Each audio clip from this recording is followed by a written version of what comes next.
اور تقسیم کا شکار ہے۔ وفاقی وزیر اطلاعات عطا تارڑ نے کہا کہ انتشار کی سیاست کی بنیاد ہی بانی پی ٹی آئی نے رکھی۔ انتشار اور نفرت کی سیاست کا انجام کبھی اچھا نہیں ہوتا۔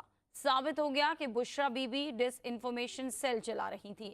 علیمہ خان اور بشرا بی بی کے درمیان کشیدگی مکافات عمل ہے۔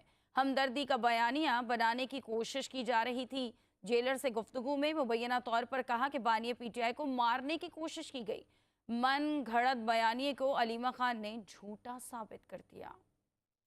مکافات عمل میں یہ سمجھتا ہوں کہ انتشار کی سیاست ہے، اس کی بنیاد ہی بانی چیئرمین پی ٹی آئی نے رکھی۔ جب آپ معاشرے کو تقسیم کرتے ہیں اور انتشار کی اور نفرت کی سیاست کرتے ہیں تو اس کا انجام کبھی اچھا نہیں ہوتا۔ یہی وجہ ہے اب ان کی اپنی پارٹی انتشار اور کا شکار ہے۔ ایک ڈس انفارمیشن سیل جو ہم بڑی دیر سے کہہ رہے تھے کہ ایک پروپیگنڈا سیل، جھوٹی خبروں کا سیل بنایا جا رہا ہے اور چلایا جا رہا ہے، یہ بات ثابت ہو گئی کہ بشرا بی بی ایک ڈس انفارمیشن سیل چلا رہی تھیں۔ اب یہ جو علیمہ گروپ اور بشرا گروپ کے درمیان کشیدگی ہے، یہ مکافات عمل ہے۔ بشرا بی بی یہ تاثر دے رہی ہیں، باہر آ کے روئی، انہوں نے کہا جی یہ روئی کیوں؟ یہ بھی انہوں نے رؤف حسن کو کہا کہ یہ باہر آ کے کیوں روئی؟ یعنی یہ ثابت ہوتا ہے کہ ایک ہمدردی کا بیانیہ بنانے کی کوشش کی جا رہی تھی۔ ساتھ کہا کہ جی جیلر کے ساتھ ایک گفتگو ہے جس کے اندر مبینہ طور پہ خان صاحب نے، بانی چیئرمین پی ٹی آئی نے جیلر کو کہا ہے کہ جی تم لوگ مجھے مارنے کی کوشش کر رہے ہیں اور اس کا انجام اچھا نہیں ہوگا۔ تو اس کو پوری کے پوری اس بیانیے کو من گھڑت اور جھوٹا ڈکلیئر کیا علیمہ خان۔